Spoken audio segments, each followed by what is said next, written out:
Welcome to the Real People, Real Business Show. My name is Stephanie Hayes, and I'm a business strategist who helps experienced business owners design asset-based business models that set their businesses up for growth and exit. I love to speak with like-minded entrepreneurs to share their real stories and the gritty details on how they've navigated their own way through. On this show, you won't hear about the glamorized entrepreneurship journeys that you see online. You won't be told how to make six figures in 6 weeks. Instead, you can expect to hear real, vulnerable, and inspiring stories that you can relate to that have helped create the foundation for each of our guests' businesses. Today, I'm so excited to welcome Alyse Maslonik. At age 21, Alyse had only $63 to her name. Fast forward 10 years, and she's in the top 3% of women-owned businesses. Alyse and her team have taken Redefine Advisors from $1,500 in revenue per month to more than $1 million in revenue per year in less than 1 year. Alyse's childhood inspired her to work in improving the educational system for children in need. Alyse believes that all children should have access to quality education, and she understands the significant role that education plays in stopping cycles of generational poverty, and founded Redefine Advisors to solve that exact problem. Welcome to the show, Alyse, and thanks so much for taking the time to share your story today. Yes, thank you so much for having me, Stephanie. I'm excited to be here. So tell me, how did you get to where you are right now? Tell me the whole story. Sure. So I had a really wild childhood. And when I say wild, like it was really a little bit crazy. But I just went through my biological father, he signed us away, actually, thankfully. And he signed us away, was not a part of our life, went through some generational poverty, that type of situation. But I got to the point where I didn't know much of my biological family, right? So I didn't know my biological dad's side, and I didn't know my mom's biological father's side. And when I was 20, I had just had to testify in a criminal trial for my stepfather for charges that he was facing. And the next day, my biological grandfather found me on Facebook and said, basically, hey, I see that you're struggling. I know you don't know me, but I'll give you a place to stay and I'll teach you what you need to know. And he was like a real estate investor, it turned out. And I left I left Pennsylvania for North Carolina. I had $63. That's it, to my name, and this really junky kind of car that was terrible. And I just decided, you know what? I am so fed up with this cycle of trauma and just watching this abuse kind of play out and this poverty play out within my life. And I just wanted to put a stop to it. I'm so tired. And I just didn't see anyone else really in my family like stepping up at that point. And I thought, you know what? It's going to be me. And so I drove down and I enrolled in real estate school. And he really did teach me so many things about like finance and just the outside world, outside of like trauma, of what it takes to be successful and make something of yourself. So I hung on to every single word that he taught me and soaked as much in, because I knew like it was my one shot to change my life and I wasn't going to give that up. What an incredible story. And so you trained with him, you learned from him, and what did you build? Yeah, so I came back to Pennsylvania and married my high school sweetheart. And I ended up deciding, look, I'm going to build a business and I'm going to bet on myself. For so long, I didn't believe in myself and I just felt so lost and alone. And I thought, no, I'm going to actually put it into action and believe in myself. And I created and founded Redefine Advisors, which is a development company for non-public and private schools. And we raise financial aid for underprivileged kids that were like me and give them an opportunity to maybe get out of a cycle that they may have been born into. And so this year we actually raised $8.5 million, and it will affect nearly 10,000 students, underprivileged students in our state, to give them opportunities to change their life, like I was given through my grandfather and other acts of kindness that have happened to me in my life. So that is what we've built. And We started with just simply, you're right, like you said, $1,500 a month in revenue. And for the first 3 months, I had just had a baby. So my son Isaac was 6 weeks old when I quit my job and decided to start this business.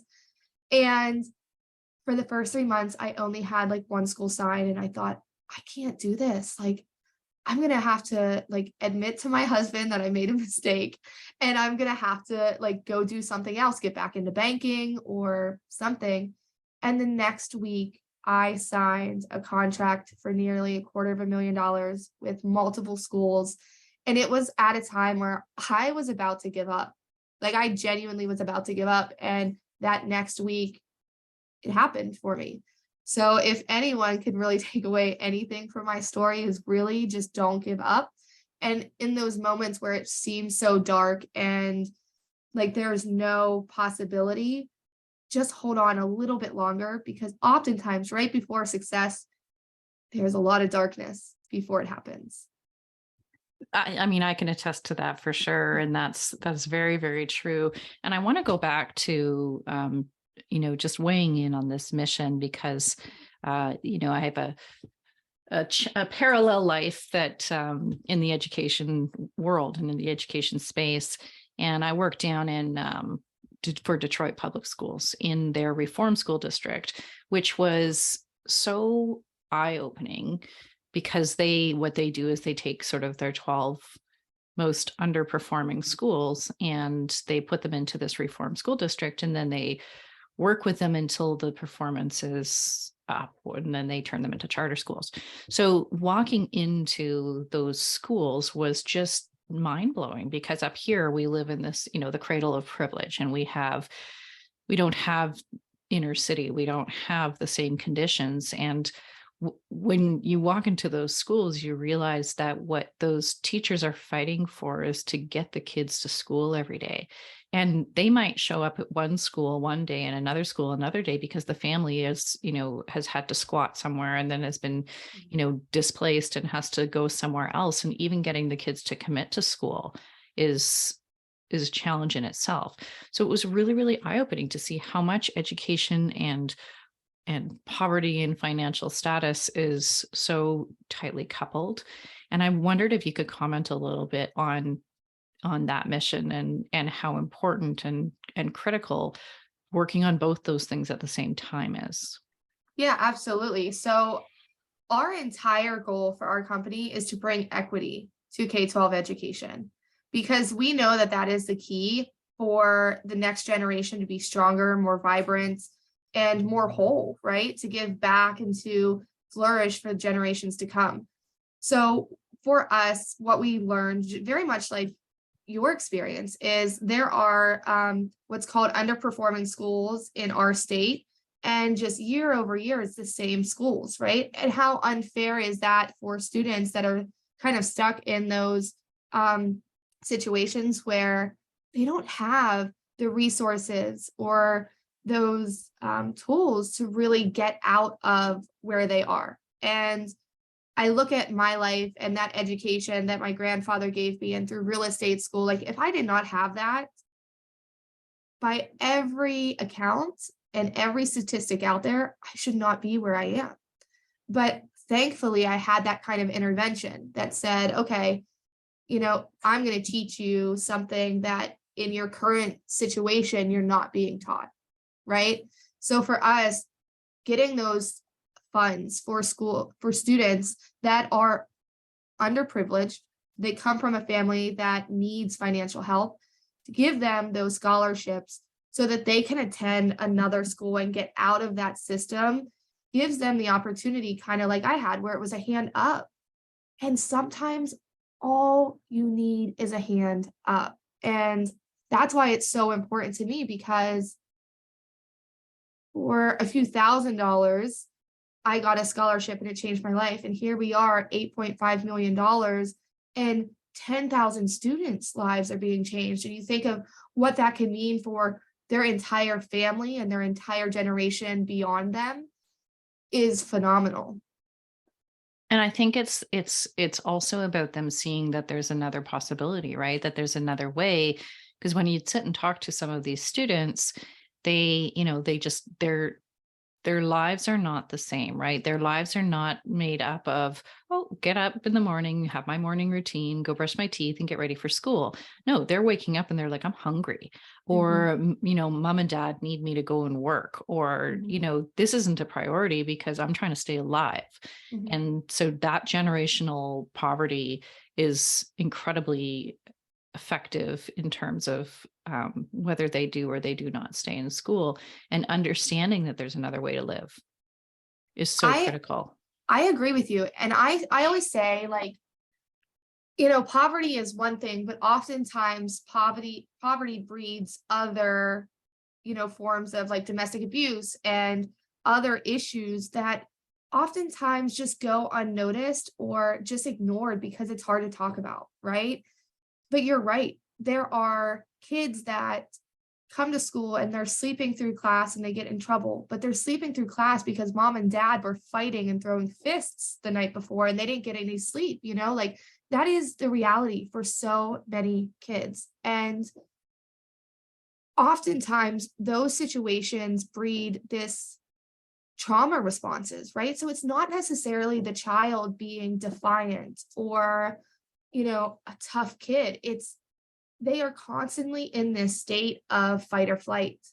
And beyond just the monetary scholarships that we raise, our entire goal is for kids not to just escape that, but heal from that. Like it's Mm. important to heal because I learned, you know, getting up after that criminal trial with my stepfather and moving away, like I was like, wow, I did it. I got away. But running away from your trauma is a race you will never win. And it will always catch up with you until you heal. And so for these students, what I want them to understand is and give them the opportunity to not only just escape, but to heal when you have stability. Oh, you're going to make me cry. Oh, I'm so sorry. Yes. Of all of the things in my life that I will put my money and my resources towards, it's giving kids the ability to, move beyond their trauma or their home situations or their education and what have you. So let's go back to you for a second. So you had this opportunity by chance to move down and, get the support of your grandfather.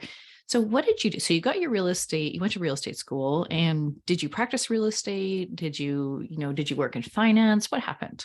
Yeah, so I started with property management. I started managing a company under Riverstone Residential, and it was like this.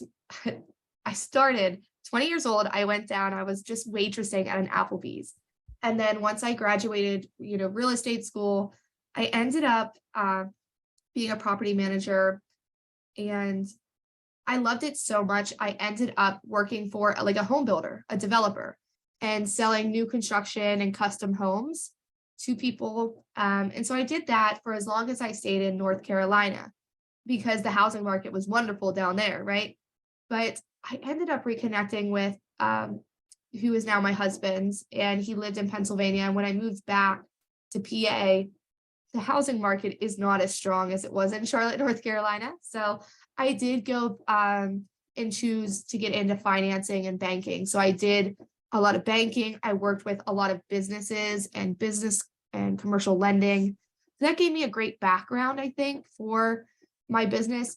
While I didn't have this idea of creating my own business at the time, it really did give me kind of a foundation in how cash flow worked and how finances worked. So I think I did get very fortunate in the roles that I picked and the jobs that I had before the business really set me up to understand how it works. And so, so you had your child, Mm-hmm. and then, where did the impetus for this business model come from? Like, was it something that you sort of imagined, one day, or was it something that developed from another opportunity? No, that's so good I'm so glad that you asked that question because I ended up, I was pregnant with my daughter, Gracie, and 7 months pregnant, and I left the bank. And I started working for this guy that raised these funds through his company.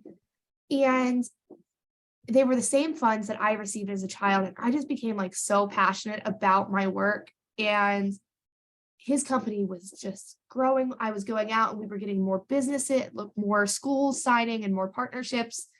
And his company like doubled in the 12 months that I was there. And I kept thinking to myself, I could do a lot more good if I did this, right? Like it's my story that he's selling. And it felt very like someone else was stealing my story for their gain, right? And I didn't like that.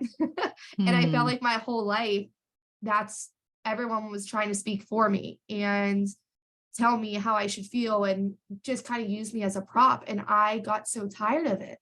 So I said to him, I said, I'm really thinking about going out on my own. There was a school, and it was my old high school actually, that would not sign with him. Like they would not go into a partnership if he was part of it. And so they reached out to me and they said, kind of like, if it was you, we would do it. And they were like the fifth partnered school that had said that to me, that said like, hey, if you ever go out on your own, like you have to let us know. And I had like other employees at the company that said like, Alyse, you can do this. And I thought about it and I said, you know what? I'm in it for the right reasons. And I was kind of tired of this person just like paying employees like $12 an hour when they were making him all of this money and they were doing all of the work. And I knew I wouldn't be like that I would pay my employees like what they deserve at like a living wage.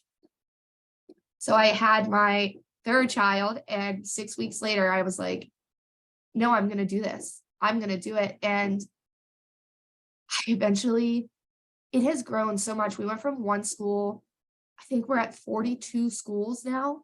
We started at just $1,500 in revenue and one service that we offered. And now we're at 42 schools and 6 different revenue streams, which has been phenomenal. And I think I got tired of people treating me like I couldn't do it. And I don't have a great, when a guy says that to me, it's not a good thing for them to say that to me, because then I just want to prove oh, you're after my heart. But it's so true. Like I can take it if a woman says that to me, but like if a man tells me or treats me like I couldn't do it, it's not a good sign, because I will do it, and I will do it 10 times better just to prove that I can. And so I think that was like the moment where I thought, yeah, now I have to, because I'm not going to sit here and feel like less than. Oh, what an amazing story. So tell me about the business model. So you mentioned you have multiple revenue streams. So you started with the more simple kind of funding revenue model. And then what happened? So we did that, and we charge schools like a flat fee. So we do not charge commission. So if we raise a school $1 million, they still pay us the same introductory monthly fee. And that was really important to me. And so then once that happened and we kind of got our feet wet and we were like, wow, we're really growing in this, we started realizing there were so many other things that schools needed help with, right? There were so many other things. And I thought, well, why would we have these schools outsource 7 different services when they could we already have the relationship with them, why don't we offer all of these? So we do like website building, SEO, digital marketing, print advertising. We do enrollment lead generation, which is super cool. So for private schools, only about 4% of prospective families go onto a school's website and leave their contact information. So there's 96% of interested families leave without the school knowing who they are.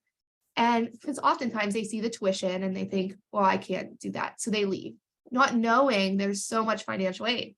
So we have this capability that now identifies that other 96%. which gives the school the opportunity to be proactive in their admissions process. But yeah, we just kind of grew as we were doing the funding. We grew into what's the next thing that they need help with? What do they need help with? And that was always our goal. Like, wasn't about what can make us the most money. We don't care about that. I've been poor. I don't care about money. And what I've learned is if you're just doing good and doing it the right way, it will follow, which is a nice thing. But we just always had in our mind, what can we do to help? And that allowed us to develop services above and beyond just fundraising. And being able to listen to those opportunities and recognize those opportunities. And how are you deciding what you were going to invest in and what you were not?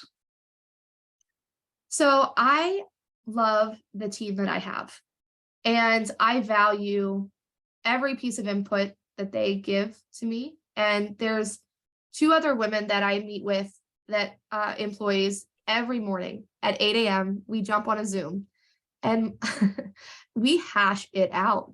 And I'll give an idea, and their names are Brooke and Kat, and they will say if it's a good idea. And we just kind of like beat it up as much as possible until it's something that makes sense for everyone and we feel good about. So I listen to my team so much and take their input. And I always say I'm very much the visionary person, but I need implementers, right? And so they are women that think very differently than I do, but it's so valuable and I need them to make it come to life. And so they walk me through like, what is it realistic, what we want to do? And if it is, what is the plan to make that happen? So that's kind of how we've developed and decided like what we're going to invest in and what makes sense by listening to everyone on the team and having more voices than just me. I don't want it to be the me show. I want it to be a team. And how did you find the right people? Because that's one of the biggest challenges I know a lot of business owners face. I love that you asked that question. So how I find the right people, the 2 women that I work very, very closely with in my business as employees. Her name's Kat, and I was like a commercial lender and a branch manager for a bank. And I just loved working with her. She was like my right-hand woman. Like she knew what I needed before I even said it, right? She was just that I would give her an idea and she would make it happen. And I knew that they paid her very minimal. And I always said, like, I will always come back for her. I would always come back. And so I called her every day for like probably 4 weeks and said, like, please come work for me. Like, please, like, I need you. And she said yes. And then the other woman, same kind of thing, as I worked with her previously, and I just really respected how strong she was. And she was always one of those employees that other business owners just kind of took advantage of, right? Like she was so smart, but then they piled so much more work on her. So I always look for those employees that are adaptable, because especially in a startup, right, Stephanie, it's like, I can't have an employee that wants to fit in a box, because I don't know what that box is going to look like in 6 months, right? So tomorrow. Tomorrow, yes, yes. That's so true. So for me, it was very much finding adaptable employees that have been impacted by something like this. So both of the ones that I work with daily, they both have been impacted by EITC or funding or poverty in some way. So this, to them, it's a mission that they can get behind. That's amazing. And you've grown out your team with additional resources, and they scale up and they scale down. Mm-hmm. Yes. Yeah. So one of the biggest things that we did is I utilize a lot of partnerships. So I'm very, very strict, I guess, on who I hire as an employee. I will hire a partnership or like a contract employee way faster than I'll ever hire an actual like employee. So it's very important to me that I protect the energy in my office and the energy on my team. And I don't gamble with that at all. I will not gamble. I will hire it out for another company to kind of outsource before I bring someone else from the outside that has the potential to throw off the energy. I'm That's very strict amazing. about it. Yeah. Yeah. And I think a lot of people don't, that's such a great lesson. I think a lot of people don't think um, about the energy that we bring to, and a lot of people look at cost. How much is it going to cost me for a particular employee, or how much is it going to cost me to have this role on my team? And instead of looking at, how's it going to feel to have this person working with me? Where is the energy aligned or not aligned? And that's critical. It's Mhm. absolutely critical, especially in those early phases of growth. You're running a multi-billion-dollar company, and, you've got big teams of people. You can afford to have different personalities or different, energy profiles, I guess. But at this stage, it's absolutely imperative. It is the most important thing I've learned in growing my business. Protect your energy. I had to let someone go because Mm, it was just like always like the mission was taking us this way, and they were very much wanted to be in the box, right? They weren't comfortable in like moving with the mission. And in a startup, like you can't have that, right? Like you just absolutely can't. And I was so devastated. So it was the hardest thing. I actually probably 3 months went by and I just couldn't do it, right? Like I knew I needed to. And now we look back and I'm so glad. I am mm. so glad that we did. Our team, the energy is just back. And if there is any business owner that's just starting, especially like I said, a startup, there's only, a handful, under 10 staff members. It is vitally important to protect that energy. It I is so agree. important. Yeah, I agree. And I'm so glad that you said that. I'm so glad that you said that. Because even if you're just a solo entrepreneur, the energy that you bring to your business matters so much. And that's going to change the success that you have in the course of your work. 100%. It's not about, your strategy, and it's not about your tactics. It's about, and if you don't have the right business, your energy is not there, right? It's not Mhm. aligned. And so I think that's so smart of you to protect that. Tell me a little bit more about what growth has meant to you, and what's worked for you in terms of growth. Sure. So growth means to me that I'm doing exactly what I need to be doing. So that's what it feels like. But growth to me, we are very, again, strategic in what schools that we even pick up. We have told schools no that wanted to hire us, but if the energy, again, going back to that, if the energy and we have like an onboarding meeting and it just doesn't seem, if there's any like thing off at all, we're at the point where we just say, nope, we'll move on and we'll find another client that fits best. So I think understanding no is so important because, again, going back to when you're starting and creating and growing, like if you pick up a problem client, right? Or one that like doesn't necessarily align with what you're trying to do or can't get behind those expectations, it's going to take more energy from your team and it's going to hold you back from growing. So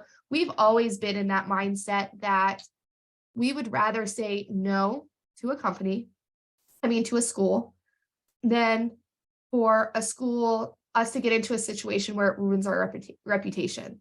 Our entire goal right now is to build that reputation, keep that reputation that we raise schools a ton of money for a really small cost.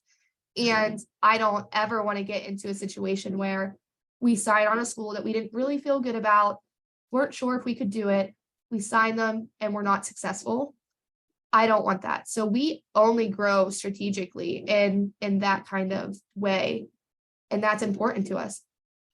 It's important to us. So who are these ideal clients? Who is a good fit for you from the sort of profile of schools that are out there? Yeah, so we're actually really looking to help schools that are, small to mid-size. Maybe we're not really looking for the big schools, private schools, but oftentimes it's schools that are in an economically disadvantaged area that so often parents don't explore the other options because they think there's no way I could even afford $100 a month. So it's those types of schools that are in those areas and geographic locations that they need to get the message out that there is financial aid and it is affordable. And these families that think that they don't meet that threshold, that they do, and they're welcomed with open arms at these schools. So it is very, very much small to mid-size, and schools that have a team that is willing to do it a new way, right? So if they're in the, well, we've always done it this way, we can't really change, then oftentimes we walk away. Because if you're struggling as a school and you're still wanting to do things in the same way, that struggle is going to continue. And I don't feel like, hashing that out. I want a school that's open to change. Are these independent schools? Yes. Yeah, primarily. Yes. And you don't work with any public school boards? Yeah, unfortunately, our service, it's not that I have anything against public school, it's just our services don't really align. So public school doesn't really have issues with enrollment, right? Because people just enroll. So that is one of the things that we don't go after or spend our resources on public, because oftentimes they don't need our services. Yeah, no, I know the market very, very well. I sell into the K-12 public education system.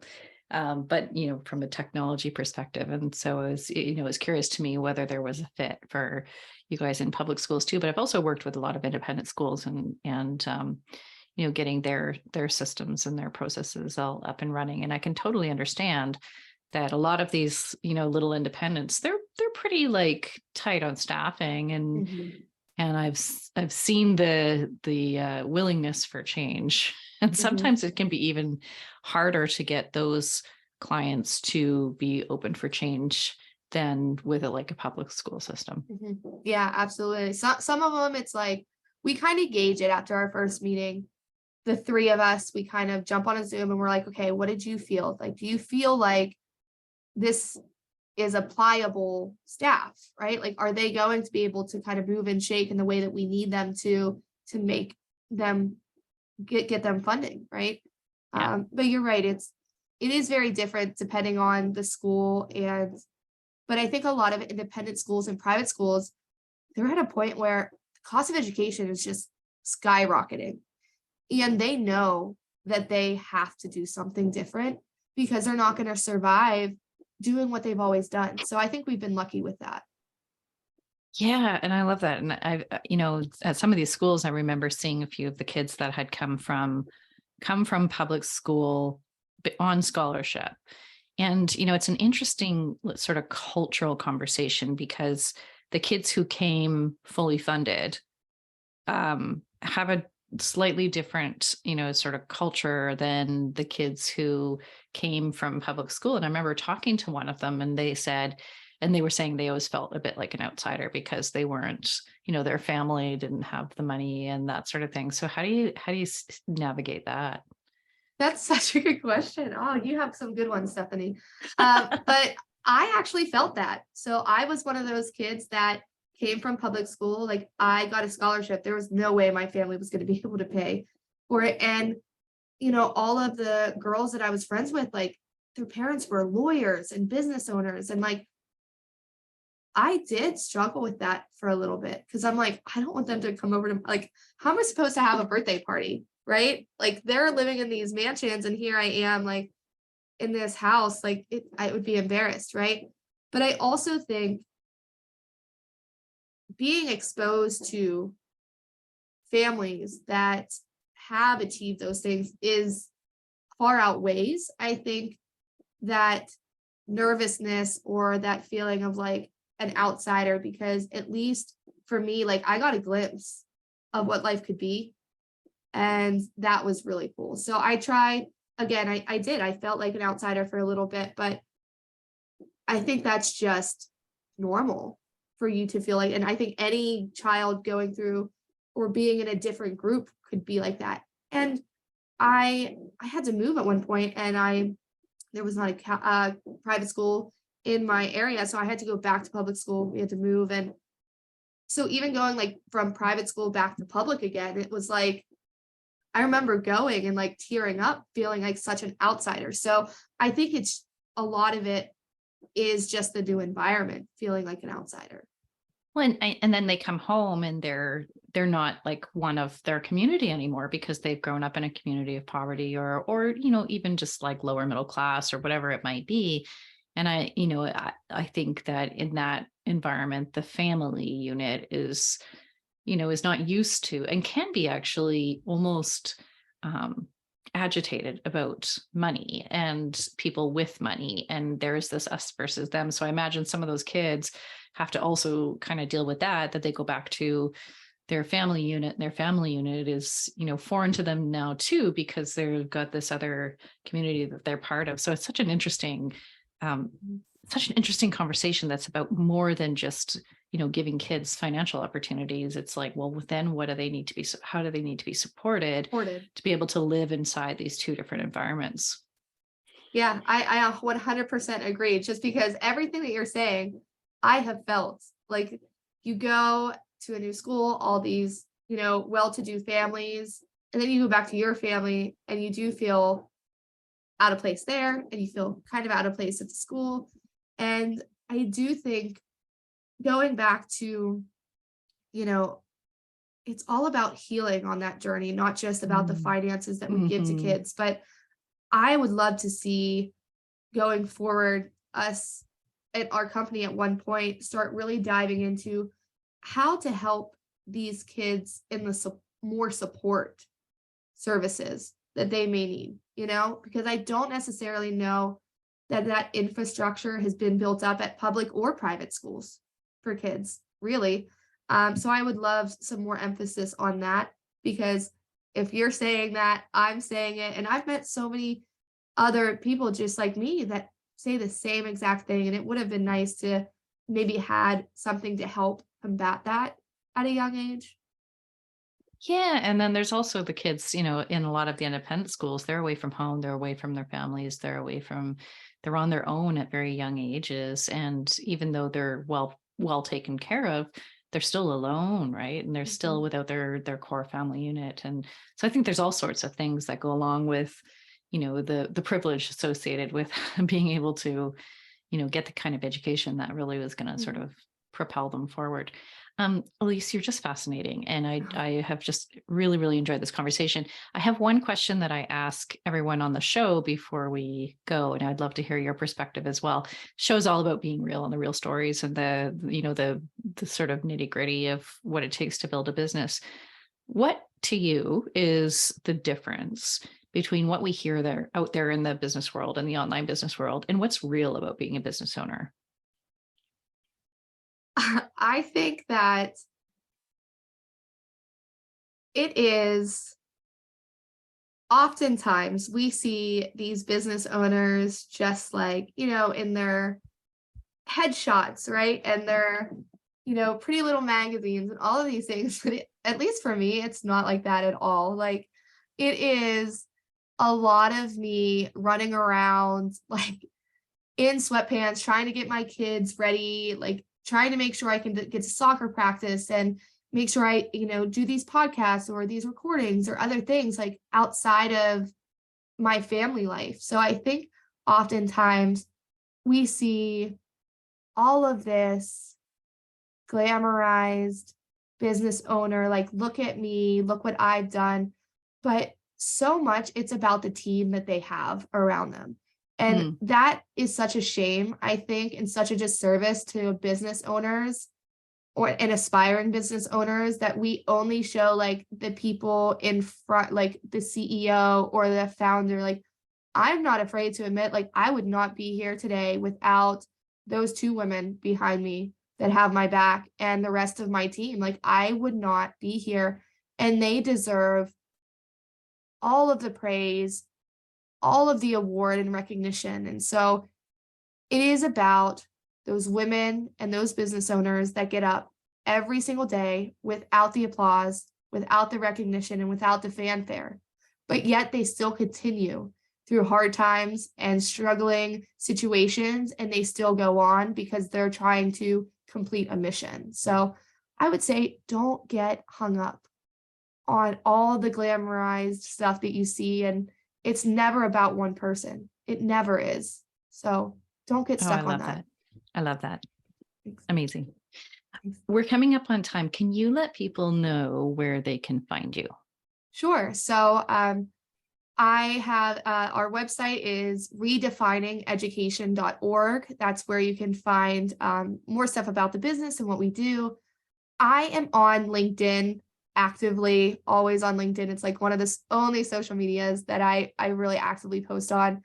And I'd love to stay in touch. I'm currently writing a memoir on all of the things about my life and how important the work that we're doing is for the future generations. So I'd love for anyone interested to keep in touch. I love it. So go and we'll put all those links in the show notes so you can find Alyse and you can connect with her and you can follow her journey. So we're going to wrap it up. I'm so happy we had the opportunity to chat with Alyse today to hear more about how her business came to be, her experiences along the way, and what the future of her business entails. And thank you for tuning into this episode of the Real People, Real Business Show, where we get the real entrepreneurial stories and journeys that you can relate to. The show notes, resources, and links from this episode are available on my website and social media platforms. If you've enjoyed today's content, I would love for you to give us a review on whatever platform you're on to help us share these genuine stories with an even bigger audience. Until next time, keep building, keep dreaming, and keep being real.